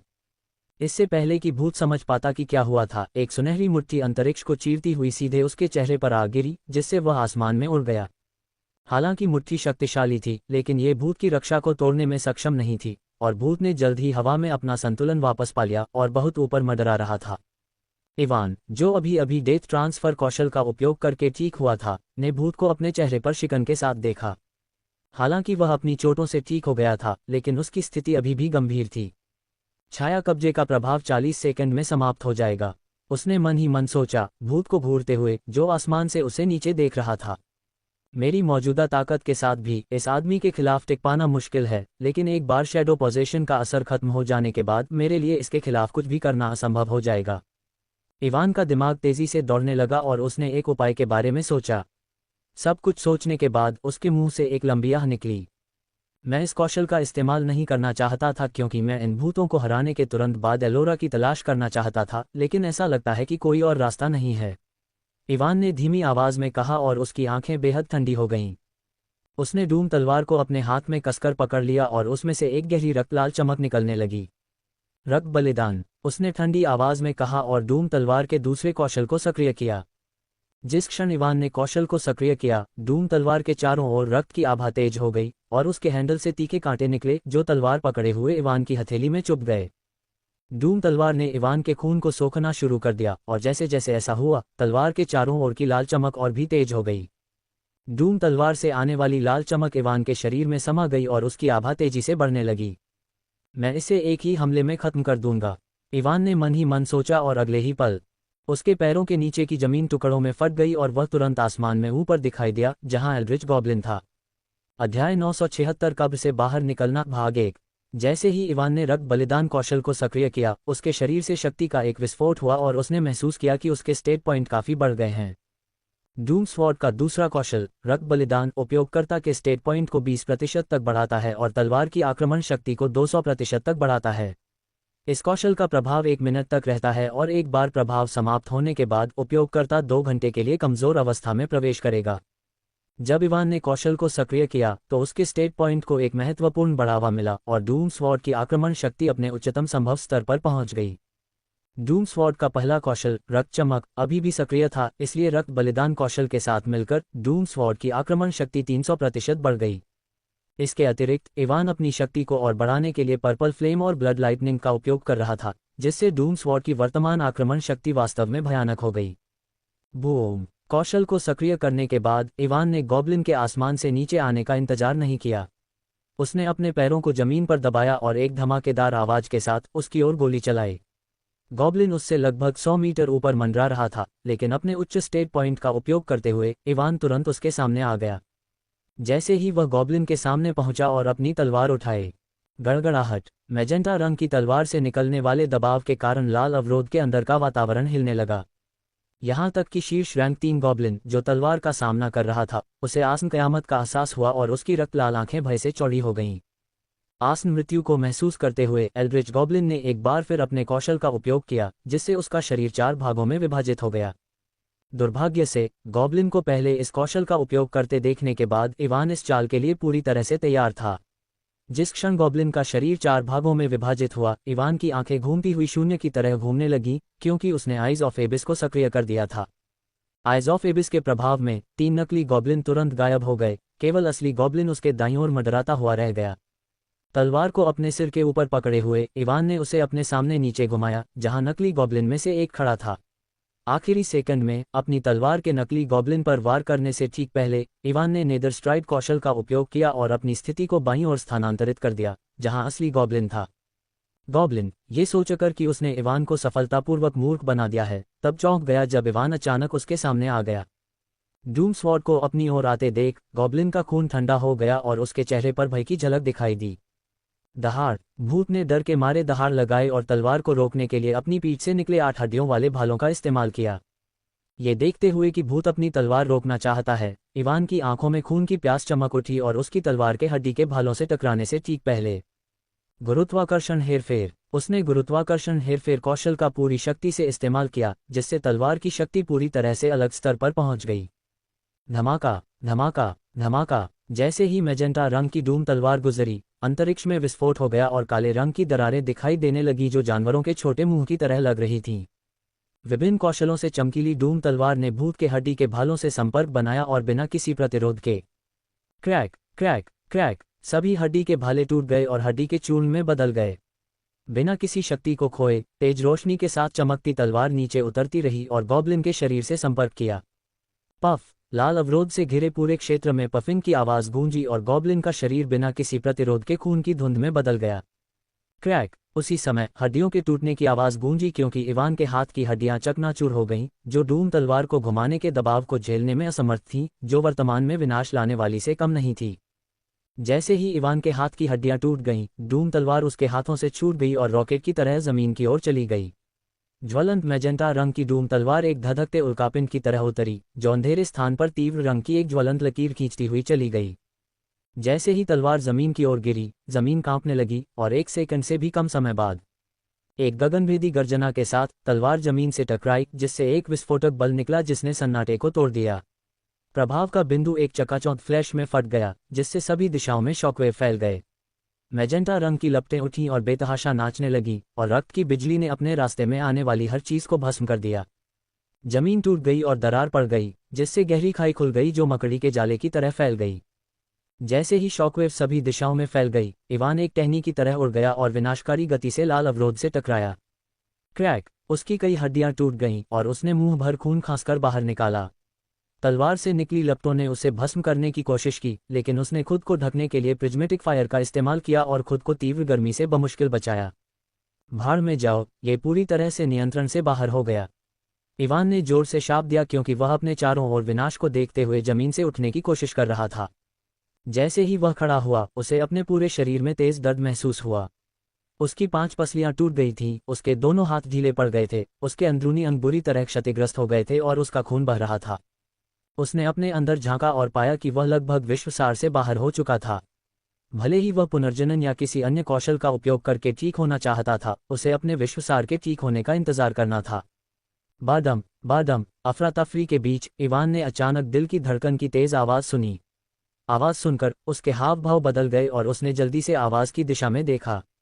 उसने अपना सिर उठाया और उस जगह को देखा जहां एल्ड्रिच गॉब्लिन कुछ पल पहले था। क्या बकवास है! आसमान की ओर देखने पर इवान ने मुट्ठी के आकार का बैंगनी मांस का टुकड़ा देखा जो दिल की तरह धड़क रहा था। NOWELL-BE-IN.C ओम। जब उसने ये देखा तो उसका चेहरा काला पड़ गया क्योंकि उसे एहसास हुआ कि एल्ड्रिच गॉब्लिन अभी भी जीवित है। हालांकि वह बुरी तरह घायल था, इवान ने अपनी चोटों को नजरअंदाज किया और तेजी से धड़कते दिल की ओर उड़ गया। जिस क्षण वह मांस के उस गोले के सामने आया, उसने महसूस किया कि उसके अंदर बहुत ज्यादा जीवन शक्ति छिपी हुई है। इससे पहले कि यह कमीना फिर से जिंदा हो जाए, मैं इसे नष्ट कर दूं, उसने ठंडी आवाज में कहा और प्रिज्मियो लॉ की लाल आग ने उसके हाथ को ढक लिया। इवान ने धड़कते हुए दिल को पकड़ लिया और लाल लॉ का उपयोग करके उसे जलाने की कोशिश की, लेकिन उसके आश्चर्य से जैसे ही उसने दिल को पकड़ा, वह बैंगनी तरल में बदल गया और उसके शरीर के अंदर घुस गया। जब तरल उसके शरीर के अंदर घुसा तो इवान का चेहरा बदल गया और उसने जल्दी से अपनी आदिम छाया ऊर्जा का उपयोग करके इसे दूर करने की कोशिश की।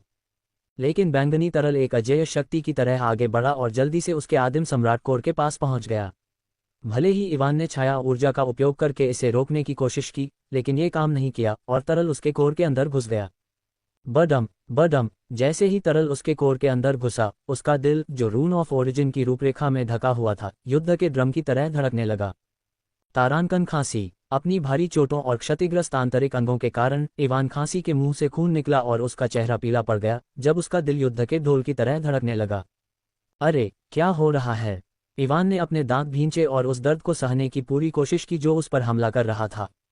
लगभग 1 मिनट बाद उसकी धड़कन शांत होने लगी और उसके अंदर जो बैंगनी तरल पदार्थ घुस गया था, वह पूरी तरह से अवशोषित हो गया।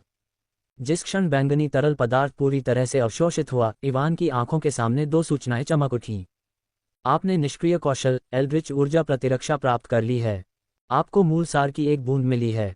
इवान ने अपने सामने 2 सूचनाओं को अपने चेहरे पर एक हैरान नज़र से देखा और अचानक उसके दिमाग में एक विचार आया। वह धड़कता हुआ दिल, शायद ये दिल नहीं था बल्कि एल्ड्रिच गॉब्लिन का मूल था, इवान ने धीमी आवाज में कहा और एक गहरी सांस ली। हालांकि वह नहीं जानता था कि इस एल्ड्रिच गॉब्लिन का कोर तरल में क्यों बदल गया और उसके प्रिमोडियल मोनाक कोर द्वारा अवशोषित कर लिया गया। इवान ने इसे अभी के लिए अलग रखने का फैसला किया क्योंकि उसे अपनी चोटों को ठीक करने और एलोरा की तलाश करने की आवश्यकता थी। अचानक उसने दरार की आवाज सुनी और देखा कि लाल अवरोध जिसने उसे फंसाया था, दरार पड़ने लगा है। दरार। अंतिम दरार की आवाज के साथ पूरा लाल अवरोध छोटे प्रकाश के कणों में बिखर गया और हवा में गायब हो गया। जिस क्षण लाल अवरोध टूटा, इवान ने महसूस किया कि वह बल जो उसे अपने छाया मरे हुओं को बुलाने और अपने अधिकारियों को सक्रिय करने से रोक रहा था, गायब हो गया। ऐसा लगता है कि इस बार वह आदमी वास्तव में मर चुका है। इवान ने राहत की सांस ली जब उसने महसूस किया कि वह बल जो उसे अपने अधिकार को सक्रिय करने से रोक रहा था, गायब हो गया। वह आसमान से नीचे आया और जिस क्षण उसके पैर जमीन पर पड़े, वह लड़खड़ा गया और लगभग गिर गया क्योंकि उसका शरीर अच्छी स्थिति में नहीं था। उसने काले धुएं से भरे क्षेत्र की ओर देखा और जितनी जल्दी हो सके वहां जाना चाहता था, लेकिन अपनी सुरक्षा सुनिश्चित करने के लिए उसे रक्त बलिदान और अपनी चोटों के बाद के प्रभावों से निपटने की जरूरत थी। एलिसिया, इवान ने अपने छाया भंडारण से एलिसिया को पुकारा और अपने विश्वसार को पुनः प्राप्त करने के लिए जमीन पर बैठ गया। इवान की पुकार सुनकर एलिसिया उसके छाया भंडार से बाहर आए और उसे ठीक करना शुरू कर दिया। ठीक होते समय इवान ने शुरुआती स्तर के रैंक 3 के भूत के मृत शरीर की ओर देखा जो उसके पास ही पड़ा था और उसकी आंखें चमक उठीं। आखिर वह शीर्ष रैंक 3 का भूत क्या योजना बना रहा था? उसने मुझे अन्य 2 भूतों को मारने की अनुमति क्यों दी? इवान ने मन ही मन सोचा और अपना सिर हिलाया। अपने विश्वसार को ठीक करने के बाद इन मामलों के बारे में सोचने का फैसला किया। अध्याय 977 कब्र से बाहर निकलना भाग 2। अपनी गंभीर चोटों के कारण इवान को अपने विश्वसार का लगभग 70% ठीक होने में लगभग 2 घंटे लगे। जबकि वह आसपास के विश्वसार को अवशोषित कर रहा था, एलिसिया उसे ठीक करती रही। इन 2 घंटों के दौरान हालांकि वह उसे पूरी तरह से ठीक नहीं कर पाए, लेकिन इवान की हालत पहले से बहुत बेहतर थी। उसके दोनों हाथों की हड्डियां और मांसपेशियां पूरी तरह से ठीक हो गईं और अब वह बिना किसी समस्या के उनका उपयोग कर सकता था। अब उसे सिर्फ मानसिक थकान और ब्लड सैक्रिफाइस कौशल का उपयोग करते समय खोया हुआ खून ही परेशान कर रहा था। मैं बहुत बुरी तरह सोना चाहता हूँ, इवान ने अपनी भौहों को रगड़ते हुए कहा, क्योंकि वह हाल ही में हुई घटनाओं से थका हुआ महसूस कर रहा था जो थोड़े समय में ही हुई थी। चाहे वह एल्ड्रिच गॉब्लिन के खिलाफ उसकी लड़ाई हो या बैफोमेट और एल्ड्राकर के साथ मुठभेड़, इतने कम समय में उसके साथ हुई सभी चीज़ें किसी को भी अभिभूत करने के लिए पर्याप्त थीं। इसके अलावा हालांकि एजरोथ ने थोड़े समय के लिए ही उसके शरीर पर नियंत्रण किया था, लेकिन उसकी उपस्थिति के वजन को कम करके नहीं आंका जा सकता था और उसका दिमाग पूरी तरह से खाली हो गया था। हाँ, इवान ने अपनी मानसिक थकान के कारण आह भरी और काले धुएं से ढके क्षेत्र की ओर देखा। हालांकि वह लेटना और सोना चाहता था जैसे कि कल नहीं है, वह जानता था कि यह समय नहीं है, इसलिए वह खड़ा हुआ और एक गहरी सांस ली। खड़े होने के बाद उसने अपने छाया भंडार से घास का एक रक्त लाल रंग का डंठल निकाला और बिना किसी भाव के उसे खा लिया। जैसे ही उसने घास चबाई, उसके मुंह में लोहे का एक मजबूत स्वाद फूट पड़ा और रक्त बलिदान कौशल का उपयोग करने के बाद उसने जो खून खोया था वह तेजी से वापस आने लगा। रक्तसार घास एक दुर्लभ जड़ी बूटी जो केवल समृद्ध रक्तसार वाले क्षेत्रों में ही उगती है। जब इसका सेवन किया जाता है तो ये घास रैंक 5 से नीचे के किसी भी व्यक्ति के रक्तसार को पूरी तरह से बहाल कर सकती है। इवान को ड्रैगन मूर्ति में रक्तसार घास मिली थी। हालांकि रक्तसार घास का उपयोग मुख्य रूप से रक्तसार को पुनः प्राप्त करने के लिए किया जाता था, लेकिन यह उसके खोए हुए रक्त को पुनः प्राप्त करने में भी उसकी मदद कर सकती थी। हालांकि खोए हुए रक्त को पुनः प्राप्त करने के लिए रक्तसार घास का उपयोग करना एक उच्च स्तरीय जड़ी बूटी की बर्बादी थी, लेकिन ऐसा नहीं किया जा सकता था क्योंकि इवान जल्दी में था। रक्तसार घास के प्रभाव में इवान का रक्त जल्दी से ठीक हो गया और घास में मौजूद रक्त ऊर्जा की प्रचुरता के कारण उसकी थकान भी थोड़ी कम हो गई। रक्तसार घास की ऊर्जा को अवशोषित करने के बाद इवान डूम तलवार की ओर चला गया, जो जमीन में गहराई तक धंसी हुई थी, और उसे बाहर निकाला। जिस क्षण इवान ने रक्त के रंग की महान तलवार को बाहर निकाला, उसके मुंह से एक आह निकल गई और उसका चेहरा खट्टा हो गया। अरे, यह इतना अच्छा हथियार था। अफसोस है कि यह इतने सारे कौशल के दबाव को संभालने में सक्षम नहीं था, इवान ने उदास स्वर में कहा, क्योंकि वह डूम तलवार के ब्लेड को देख रहा था जो कई दरारों से भरा था और ऐसा लग रहा था जैसे ये किसी भी क्षण टूट जाएगा। इवान ने मारे गए लोगों के भंडारण के छल्ले में कई हथियार पाए थे, लेकिन जोडा की डूम तलवार उनमें से सबसे अच्छी थी। चाहे वह इसकी विनाशकारी शक्ति हो या इसके कौशल, इसके बारे में सब कुछ सही था। मैं देखूंगा कि क्या मैं कब्र से निकलने के बाद इसकी मरम्मत कर सकता हूं, इवान ने खुद से कहा और डूम तलवार को दूर रख दिया। डूम तलवार को दूर रखने के बाद वह शुरुआती स्तर के रैंक 3 एल्ड्रिच गोबलिन के शरीर की ओर चला गया। हालांकि उसने इसे मारते समय इसके आंतरिक अंगों और इसके सामने के शरीर के एक छोटे से हिस्से को नष्ट कर दिया था, लेकिन अंत में डूम तलवार के कारण हुए अप्रत्याशित विनाश के कारण वर्तमान एल्ड्रिच गोबलिन का शरीर बुरी तरह क्षतिग्रस्त हो गया था। हालांकि यह अच्छी स्थिति में नहीं है, लेकिन इसे एक छाया मरे हुए में बदलने में कोई समस्या नहीं होनी चाहिए, इवान ने अपने चेहरे पर एक विचारशील भाव के साथ शरीर को देखते हुए कहा। ईमानदारी से, वह एल्ड्रिच गोबलिन को तुरंत एक छाया मरे हुए में बदलना चाहता था ताकि वह उससे कुछ सवाल पूछ सके, लेकिन समस्या उसकी आदिम छाया ऊर्जा थी। हालांकि उसने पिछले 2 घंटों में अपनी कुछ आदिम छाया ऊर्जा को पुनः प्राप्त कर लिया था, लेकिन यह अभी भी पूरी तरह से ठीक होने से बहुत दूर था। यदि वह शुरुआती स्तर के रैंक 3 के भूत पर छाया पुनरुत्थान कौशल का उपयोग करता है, तो उसके पास छाया ऊर्जा के केवल 100 या इतने ही अंक बचे होंगे। वह काले धुएं से भरे क्षेत्र में प्रवेश करने वाला था और उसे पर्याप्त छाया ऊर्जा चाहिए थी ताकि वह किसी खतरनाक स्थिति का सामना करने की स्थिति में बिना किसी समस्या के छाया दुनिया या अन्य कौशल का उपयोग कर सके। हालांकि मैं वहां जाने से पहले प्रतीक्षा कर सकता हूं और अपनी छाया ऊर्जा को पुनः प्राप्त कर सकता हूं, लेकिन एलोरा के साथ मेरा संबंध प्रत्येक बीतते सेकंड के साथ कमज़ोर होता जा रहा है और मैं अब और देरी नहीं कर सकता। इवान ने अपनी आंखें बंद करते हुए सोचा और आखिरकार अपना मन बना लिया। उसने भूत के शरीर को अपने छाया भंडारण के अंदर रख दिया और लगभग 1000 छाया मरे हुए लोगों को बुलाया। अपने छाया मरे हुए लोगों को बुलाने के बाद उसने उन्हें अपने आगे काले धुएं से भरे क्षेत्र में प्रवेश करने का आदेश दिया। इवान का आदेश सुनकर उसके छाया मरे हुए लोगों ने संकोच नहीं किया और एक के बाद एक क्षेत्र में प्रवेश किया। जैसे ही उसके छाया मरे हुए काले धुएं से भरे क्षेत्र में प्रवेश कर गए, इवान को एहसास हुआ कि काला धुआं संक्षारक या जहरीला नहीं था, जिससे उसे राहत मिली। जब उसके छाया मरे हुए काले धुएं के अंदर गायब हो गए, इवान ने तुरंत उनका पीछा नहीं किया। इसके बजाय वह उस जगह से गायब हो गया जहां वह खड़ा था। लगभग 5 मिनट बाद इवान काले धुएं से भरे क्षेत्र के सामने वापस आया और अपना सिर हिलाया। एक बार जब मैं इस जगह को छोड़ दूंगा तो मैं उन सभी एल्ड्रिच गॉब्लिन को छाया मरे हुए में बदल दूंगा जिन्हें मैंने अभी इकट्ठा किया है, उसने कहा और छाया सेंस का उपयोग करके अपने छाया मरे हुए लोगों की जांच की जो पहले काले धुएं में प्रवेश कर चुके थे। छाया सेंस का उपयोग करने पर इवान ने देखा कि उसके छाया मरे हुए बिना किसी समस्या के आगे बढ़ रहे थे और ऐसा नहीं लग रहा था कि कोई खतरा था। एक बार जब उसने पुष्टि की कि उसके छाया मरे हुए किसी भी खतरे का सामना नहीं कर रहे थे, तो इवान ने एक गहरी सांस ली और आगे बढ़ गया। यहाँ कुछ नहीं है, उसने कहा और काले धुएं के अंदर गायब हो गया। अध्याय 978 कब्र से बाहर निकलना भाग 3। इवान काले धुएं में घुसा और उसने देखा कि धुएं से ढका हुआ क्षेत्र एक वेदी थी, जो उस वेदी के समान थी, जहां से प्रकाश का आधा सुनहरा और आधा काला स्तंभ निकल रहा था। वेदी का फर्श एक ही पत्थरों से बना था और वह दोनों वेदियों के बीच केवल एक ही अंतर देख सकता था, वह था उन पर उत्कीर्ण रून। जिस वेदी से प्रकाश का काला और सुनहरा स्तंभ निकल रहा था, उससे अलग यह वेदी अधिक जटिल लग रही थी, जिसका पूरा फर्श रून से ढका हुआ था। ये किस तरह की वेदी है? इवान ने धीमी आवाज में बड़बड़ाते हुए वेदी के कठोर फर्श को ढंके हुए रून की भीड़ की जांच की।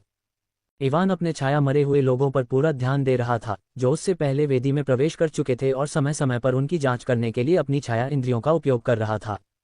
इससे पहले 3 एल्ड्रिच गॉब्लिन्स के उसके खिलाफ लड़ने से पहले वे तीनों ही चोटों से भरे अपने शरीर के साथ काले धुएं से बाहर निकल आए थे। इवान को यकीन था कि काले धुएं के अंदर निश्चित रूप से कुछ खतरनाक था, कुछ ऐसा जो उन 3 भूतों को घायल कर सकता है। वह काफी शक्तिशाली होना चाहिए। इवान ने मन ही मन सोचा और राहत महसूस की कि इस बार उसके अधिकार सील नहीं किए गए थे। अगर उसे कुछ खतरनाक का सामना करना पड़ा तो वह अपने डेथ गार्जियन और मास्टर ऑफ शैडोज अधिकारियों का इस्तेमाल कर सकता था। जैसे जैसे इवान काले धुएं में गहराई तक गया, उसने देखा कि फर्श पर उकेरे गए रूनों से कभी कभी सुनहरी रोशनी की चमक आ रही थी। करीब से निरीक्षण करने पर उसने महसूस किया कि रूनों से आने वाली सुनहरी चमक उस खंभे की सुनहरी रोशनी से काफी अलग थी, जिससे वह इस बंद जगह में आया था। हालांकि मैंने ज्यादा ध्यान नहीं दिया, अगर मैं गलत नहीं हूं तो बाहरी वेदी से आने वाली सुनहरी रोशनी विनाश की ऊर्जा से संबंधित होनी चाहिए, जबकि रूनों से आने वाली ये सुनहरी चमक दमन की भावना देती है, जैसे कि वे इस काले धुएं को अन्य क्षेत्रों में फैलने से रोकने की कोशिश कर रहे हैं। इवान ने वेदी पर उकेरे गए रूनों से आने वाली सुनहरी रोशनी की चमक को देखते हुए कहा। इवान काले धुएं से भरे क्षेत्र में और अंदर चला गया और 5 मिनट के बाद भी उसे कुछ भी नहीं मिला। उसने जो एकमात्र बदलाव देखा वह ये था कि उसके चारों ओर का काला धुआं और भी घना हो गया था। जबकि काले धुएं ने उसे ज्यादा प्रभावित नहीं किया, लेकिन उसके शैडो अनडेड के लिए ऐसा नहीं कहा जा सकता था। इवान के शैडो अनडेड उसके आगे थे, लेकिन काले धुएं ने उनकी इंद्रियों को पूरी तरह से दबा दिया था, जिससे वे अपने आसपास कुछ भी महसूस नहीं कर पा रहे थे। ये काला धुआं मुझे ज्यादा प्रभावित नहीं कर रहा है, लेकिन यह मेरे शैडो अनडेड को क्यों दबा रहा है? इवान ने अपने शैडो अनडेड की स्थिति को देखते हुए सोचा। अपनी आध्यात्मिक इंद्रियों का पहले की तरह उपयोग न कर पाने के अलावा इवान की अन्य इंद्रियां सुनना, सूंघना, स्पर्श करना और अन्य पूरी तरह से ठीक थीं। हालांकि जब उसने अपनी दृष्टि को अपने शैडो अनडेड से जोड़ने के लिए शैडो इंद्रियों का उपयोग किया ताकि ये देखा जा सके कि वे क्या देख रहे थे, तो उसने देखा कि उनके चारों ओर घना काला धुआं था। उनकी दृश्यता सीमा 1 मीटर से भी कम थी और वे कुछ भी महसूस नहीं कर पा रहे थे। ऐसा लगता है कि हम इस वेदी के केंद्र के करीब पहुंच रहे हैं। इस विसंगति को देखते हुए इवान ने कहा और अपने छाया मरे हुओं को आगे बढ़ते रहने का आदेश दिया। हालांकि उसके छाया मरे हुओं को कुछ भी दिखाई नहीं दे रहा था, लेकिन इससे उसे खतरे की तलाश में उन्हें आगे भेजने से नहीं रोका जा सका। भले ही उन्हें कोई खतरनाक चीज मिल जाए और वे मारे जाएं, लेकिन वह अपने विश्वसार का उपयोग करके उन्हें फिर से बुला सकता था। लगभग 1 मिनट बाद इवान की अभिव्यक्ति अचानक बदल गई, क्योंकि उसने अपने आगे चल रहे छाया मरे हुओं में से एक के साथ अपना संपर्क खो दिया। उसने जल्दी से छाया इंद्रियों का उपयोग करके पास के दूसरे छाया मरे हुओं से संपर्क किया ताकि ये देख सके कि क्या हुआ था। जिस क्षण इवान ने छाया इंद्रियों का उपयोग किया, उसकी दृष्टि बदल गई और उसने देखा कि उसके द्वारा आगे भेजे गए छाया मरेहुओं को सुनहरी रोशनी की चमक से घिरा हुआ था। सुनहरी चमकें लेजर बीम की तरह चलती थीं और संपर्क में आने पर उन्होंने तुरंत छाया मरेहुओं को नष्ट कर दिया। छाया इंद्रियों के माध्यम से सब कुछ देखने और लेजर बीम की तरह चलती हुई दसियों सुनहरी चमकों को देखने के बावजूद इवान चिंतित नहीं था। उसने अपने आगे करीब 1000 छाया मरे हुए लोगों को भेजा था और लेजर किरणों की संख्या उन सभी को रोकने के लिए पर्याप्त नहीं थी।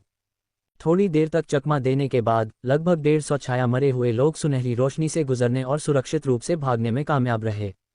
अगर मैं टेम्पोरल वेलोसिटी और बूट्स ऑफ वोइड गेजर के नेदर स्ट्राइड कौशल का उपयोग करता हूं, तो मेरे लिए इस क्षेत्र को पार करना मुश्किल नहीं होना चाहिए, इवान ने कुछ देर तक अपने शैडो अनडेड को देखते हुए कहा। जल्द ही वह लेजर बीम की तरह चलती सुनहरी चमक से रोशन क्षेत्र में पहुंच गया। इवान ने टेम्पोरल वेलोसिटी कौशल को सक्रिय किया और लेजरों को चकमा देते हुए आसानी से आगे बढ़ गया। जैसे ही एक लेजर उस पर पड़ने वाला था, उसने बस नेदर स्ट्राइड कौशल का उपयोग किया, उस स्थान से गायब हो गया और कुछ मीटर आगे फिर से प्रकट हुआ। सिर्फ 10 सेकंड में इवान सुनहरी चमक से ढके क्षेत्र को पार कर गया और दूसरे छोर पर पहुंच गया। सुनहरे क्षेत्र को पार करने पर उसने देखा कि काला धुआं और भी गाढ़ा हो गया था और यहां तक कि उसकी इंद्रियां भी इससे प्रभावित हो रही थीं। इसके अलावा उसे एक और चीज मिली जिसने उसके चेहरे पर गहरी शिकन ला दी। मैं यहां अपना विश्वसार पुनः प्राप्त नहीं कर सकता, उसने धीमी आवाज में कहा और तुरंत निष्क्रिय कर दिया। अपनी ऊर्जा बचाने के लिए टेम्पोरल वेलोसिटी कौशल का इस्तेमाल किया। गोल्डन फ्लैश से भरे क्षेत्र को पार करने से पहले, हालांकि यह धीमा था, इवान अभी भी अपने विश्वसार को पुनः प्राप्त कर सकता था। लेकिन इस क्षेत्र को पार करने के बाद उसने पाया कि आसपास का वातावरण विश्वसार से रहित था, जिससे उसके लिए इसे पुनः प्राप्त करना असंभव हो गया। मैं अपने कौशल का लापरवाही से उपयोग नहीं कर सकता, या मैं एलोरा पहुंचने से पहले ही विश्वसार से बाहर निकल सकता हूं, इवान ने कहा और फिर से आगे बढ़ गया। उसके शैडो अनडेड, जो गोल्डन लेजर बीम से भरे क्षेत्र को पार कर चुके थे, उसके आगे थे, इसलिए इवान को किसी अप्रत्याशित चीज का सामना करने की चिंता नहीं थी। पहले कुछ मिनटों तक इवान को किसी भी खतरनाक चीज का सामना नहीं करना पड़ा, लेकिन अचानक उसने देखा कि वह एक के बाद एक अपने शैडो अनडेड से अपना संपर्क खो रहा था। उसने तुरंत अपने शैडो सेंस का इस्तेमाल अपने शैडो अनडेड की जांच करने के लिए किया, और जब उसने देखा कि उनके साथ क्या हो रहा था, तो उसकी आंखें सदमे में चौड़ी हो गईं। एलोरा, अध्याय 979, कब्र से बाहर निकलना, भाग 4। एलोरा अपनी दृष्टि को अपनी छाया मरे हुओं में से एक से जोड़ने के लिए छाया इंद्रियों का उपयोग करने पर इवान एलोरा को अपनी छाया मरे हुओं से थोड़ी दूरी पर खड़ा देखकर दंग रह गया। पहले तो उसे देखकर खुशी हुई, लेकिन जल्द ही उसे एहसास हुआ कि कुछ गड़बड़ है। छोटी लाल बालों वाली लड़की काले धुएं से भरे क्षेत्र के सामने खड़ी थी, और सामान्य काले धुएं के विपरीत ये काला धुआं समुद्र की लहरों की तरह घूम रहा था। एलोरा के कमर तक लंबे लाल बाल अस्त व्यस्त थे और उसकी आंखें बंद थीं जैसे कि वह गहरी नींद में हो। उसके पीछे काले धुएं से भरा क्षेत्र अन्य क्षेत्रों से बिल्कुल अलग था, और उसके पीछे घूमता धुआं एक दमनकारी आभा छोड़ रहा था। धुएं से विनाशकारी ऊर्जा उतार चढ़ाव निकल रहे थे, और ये ऊर्जा उतार चढ़ाव ही कारण थे कि उसके छाया मरे एक के बाद एक मर रहे थे। अचानक उतार चढ़ाव में से एक छाया मरे हुए की ओर उड़ गया, जिससे इवान छाया इंद्रियों के माध्यम से जुड़ा हुआ था। छाया मरे हुए ने विनाशकारी ऊर्जा उतार चढ़ाव से बचने की कोशिश की, लेकिन ऐसा लगा जैसे ऊर्जा तरंग उस पर ही अटकी हुई थी। छाया मरे हुए ने अपनी स्थिति बदलने के बावजूद ऊर्जा तरंग फिर भी उसके पीछे आए और एक ही झटके में उसके शरीर को नष्ट कर दिया। जब ऊर्जा उतार चढ़ाव ने छाया मरे हुए को नष्ट कर दिया, जो छाया इंद्रियों के माध्यम से उससे जुड़ा हुआ था, इवान को अपनी आत्मा में तेज दर्द महसूस हुआ और उसका चेहरा थोड़ा पीला पड़ गया। क्या हुआ? इवान कुछ कदम पीछे हट गया और एक हाथ से अपना सिर पकड़ लिया। उसने जोर से सांस ली और उसके चेहरे पर अविश्वास की झलक दिखाई दी। ये कैसे संभव है? उस ऊर्जा तरंग ने मेरी आत्मा को सिर्फ इसलिए घायल कर दिया क्योंकि मैं छाया इंद्रियों के माध्यम से छाया मरे हुए से जुड़ा हुआ था। इवान ने चौंकते हुए स्वर में कहा, क्योंकि यह पहली बार था जब वह छाया इंद्रियों के कौशल के कारण घायल हुआ था। आमतौर पर अगर वह छाया मरे हुए व्यक्ति नष्ट हो जाता, जिससे वह छाया इंद्रियों के माध्यम से जुड़ा हुआ था, तो उसे इस तरह की प्रतिक्रिया नहीं मिलती। लेकिन इस बार विनाशकारी ऊर्जा उतार चढ़ाव ने न केवल उसकी छाया मरे हुए व्यक्ति को नष्ट कर दिया, बल्कि उसकी आत्मा को भी घायल कर दिया। हालांकि नुकसान बहुत ज्यादा नहीं था, फिर भी इवान को यह जानकर झटका लगा कि ऊर्जा में उतार चढ़ाव उसकी आत्मा को नुकसान पहुंचाने में सक्षम था। आखिर वह कौन सी चीज है जो उन ऊर्जा में उतार चढ़ाव को छोड़ रही है, और एलोरा वहां क्यों खड़ी है? इवान ने एक बार फिर अपनी छाया इंद्रियों का इस्तेमाल किया और अपनी दृष्टि को एक अलग छाया मरे हुए व्यक्ति से जोड़ा। पहले की तरह उसने एक बार फिर एलोरा को अपनी आंखें बंद करके काले धुएं के सामने खड़े देखा, और उसमें से वही ऊर्जा तरंगें निकल रही थीं। जैसे ही इवान ने काले धुएं को देखा, उसने अचानक देखा कि धुएं के बीच में कुछ है। उसने उस चीज पर ध्यान केंद्रित करने की कोशिश की, लेकिन काले धुएं के कारण उसकी छाया मरे हुए व्यक्ति की इंद्रियों में बाधा उत्पन्न हो रही थी, इसलिए वह कुछ भी स्पष्ट रूप से नहीं देख पा रहा था। ये ऊर्जा तरंगें उस चीज से निकल रही हैं। इवान ने धुएं के बीच में उस चीज को देखते हुए धीमी आवाज में कहा। अचानक एक ऊर्जा तरंग उस छाया मरे हुए व्यक्ति की ओर आई जिससे इवान जुड़ा हुआ था। अपनी छाया मरे की ओर आती ऊर्जा तरंग को देखकर इवान ने तुरंत छाया इंद्रियों का उपयोग करना बंद कर दिया, और 1 सेकंड के बाद उसने उक्त छाया मरे से अपना संपर्क खो दिया। इवान अपनी छाया मरे के माध्यम से स्थिति का निरीक्षण करना जारी रखता था, कुछ उपयोगी खोजने की उम्मीद करता था, लेकिन 10 मिनट तक देखने के बाद भी वह कुछ भी नहीं पा सका। ऐसा लगता है कि अगर मुझे जानना है कि क्या हो रहा है तो मुझे खुद वहां जाना होगा, इवान ने खुद से कहा और आखिरकार आगे बढ़ गया। इस बिंदु पर एलोरा के स्थान पर पहुंचने वाले अधिकांश छाया मरे पहले ही नष्ट हो चुके थे और केवल 5 छाया मरे बचे थे। इवान वहां और अधिक छाया मरे भेज सकता था, लेकिन उसने ऐसा नहीं किया क्योंकि वह जानता था कि यह अर्थहीन होगा क्योंकि वे भी ऊर्जा तरंगों द्वारा नष्ट हो जाएंगे। लगभग 3 मिनट बाद इवान आखिरकार अपने शेष छाया मरे को देखने में सक्षम हो गया जो काले धुएं से निकलने वाले ऊर्जा उतार चढ़ाव से बचने की पूरी कोशिश कर रहे थे। उसने उन पर ज्यादा ध्यान नहीं दिया और एलोरा की तरफ देखा, जो अपनी आंखें बंद करके खड़ी थी। वहां पहुंचने के बाद वह तुरंत धुएं के गुबार की ओर नहीं गया। इसके बजाय उसने एक गहरी सांस ली और अगले ही पल एलोरा, उसने जोर से चिल्लाया। उसकी चीख की तीव्रता के कारण उसके आसपास का कुछ काला धुआं उड़ गया। जब इवान चिल्लाया तो एलोरा का शरीर थोड़ा कांप उठा, लेकिन उसने अपनी आंखें नहीं खोलीं। ये देखकर इवान ने भौहें सिकुड़ी और उसे कुछ और बार पुकारा। हर बार जब वह उसका नाम पुकारता तो एलोरा का शरीर कांप उठता, लेकिन वह अपनी जगह से हिली नहीं और न ही उसने अपनी आंखें खोलीं। उसे क्या हुआ है? क्या वह कोमा में है या कुछ और? इवान ने अपने चेहरे पर गहरी भौहें सिकोड़ते हुए कहा। उसने अपनी आध्यात्मिक इंद्रियों का उपयोग करके उसे जांचने की कोशिश की, लेकिन दुर्भाग्य से काले धुएं के कारण उसकी आध्यात्मिक इंद्रियां अभी भी ठीक से काम नहीं कर रही थीं, जिससे वह कुछ भी नहीं ढूंढ पाया। अपनी आध्यात्मिक इंद्रियों से कुछ भी पता न लगा पाने के बाद इवान ने कुछ देर सोचा और आगे बढ़कर एलोरा की ओर बढ़ गया। जैसे जैसे वह आगे बढ़ा, एलोरा के पीछे समुद्र की लहरों की तरह उठता काला धुआं और भी हिंसक होता गया। जब इवान ने काले धुएं में बदलाव देखा तो वह रुक गया और कुछ देर तक इंतजार किया, लेकिन 1 मिनट बाद भी जब कुछ नहीं हुआ तो वह फिर से आगे बढ़ गया। जैसे जैसे इवान एलोरा के करीब पहुंचा, उसके पीछे का काला धुआं और भी हिंसक होता गया और उससे निकलने वाली विनाशकारी ऊर्जा तरंगें और भी तेज हो गईं। अचानक ऊर्जा तरंगों में से एक इवान की दिशा में आई। विनाशकारी ऊर्जा तरंग को आते देख इवान ने उसे चकमा देने की कोशिश की, लेकिन पहले की तरह ही ऊर्जा तरंग उसका पीछा करती रही। ये देखकर इवान ने अपनी आंखें सिकोड़ लीं। उसने अपने छाया भंडार से एक सामान्य तलवार निकाली और उसे ऊर्जा तरंग की ओर फेंक दिया। ऊर्जा तरंग तलवार से टकराए और दोनों एक साथ गायब हो गईं। ये देखकर इवान ने राहत की सांस ली और कब्र में प्रवेश करने के बाद से इकट्ठा किए गए कई सामान्य दिखने वाले हथियार निकाले। जैसे जैसे वह आगे बढ़ता गया, उसकी ओर अधिक से अधिक ऊर्जा तरंगें आने लगीं, लेकिन उसने अपने हाथों में मौजूद हथियारों का उपयोग करके उन्हें बेअसर कर दिया। लगभग 1 मिनट बाद इवान सुरक्षित रूप से एलोरा के सामने पहुंच गया और आश्चर्यजनक रूप से उसके चारों ओर 1 मीटर के भीतर का क्षेत्र काले धुएं से निकलने वाली ऊर्जा तरंगों से प्रभावित नहीं हुआ। इवान ने एलोरा के सामने रुकने के बाद उसे ध्यान से देखा और पाया कि उसकी आभा बहुत कमजोर थी। एलोरा, उसने एक कोमल आवाज में कहा और उसके सिर को छुआ। जिस क्षण इवान ने उसके सिर को छुआ, एक सफेद रोशनी चमकी और उसकी दृष्टि अंधकार में हो गई। अध्याय 980 यूटोपिया में अराजकता। पूरा यूटोपिया अराजकता में था। चाहे वह प्राचीन के मकबरे का अचानक विनाश हो, रैंक 6 मध्य स्तर के ड्रैगन की उपस्थिति हो या हेलगेट किले का विनाश और ड्रैगन का दानव साम्राज्य में सफल प्रवेश हो, ये सभी घटनाएं जो थोड़े समय में हुई, यूटोपिया के उच्च स्तरीय लोगों द्वारा अनदेखा नहीं की जा सकती थीं। कोलोन ड्यूक एंडरसन ब्लडवर्थ द्वारा इवान को मकबरे के बाहर पकड़ने के लिए भेजा गया रैंक 5 का पिशाच और मकबरे के बाहर इंतजार कर रहे अन्य लोगों ने मकबरे के ढहने और ड्रैगन के वहां से चले जाने के तुरंत बाद अपने अपने गुटों को सूचित किया। ये समाचार मिलने के बाद कि मकबरे का द्वार ढह गया है और मकबरे में प्रवेश करने वाले लोगों को बलपूर्वक टेलीपोर्ट कर दिया गया है, सभी उच्च स्तरीय गुटों ने तुरंत कार्रवाई की। कोलोन और अन्य प्रतिनिधियों को आगे की जांच करने से पहले मकबरे में प्रवेश करने वाले अपने लोगों को वापस अपने गुटों में लाने का आदेश मिला। कोलोन और अन्य लोगों ने कब्र में घुसे लोगों को वापस लाने के बाद उनसे पूछा कि अंदर क्या हुआ था। एम्बर और अन्य लोगों ने कुछ भी नहीं छिपाया और अपने गुटों को कब्र के अंदर हुई हर बात बताई।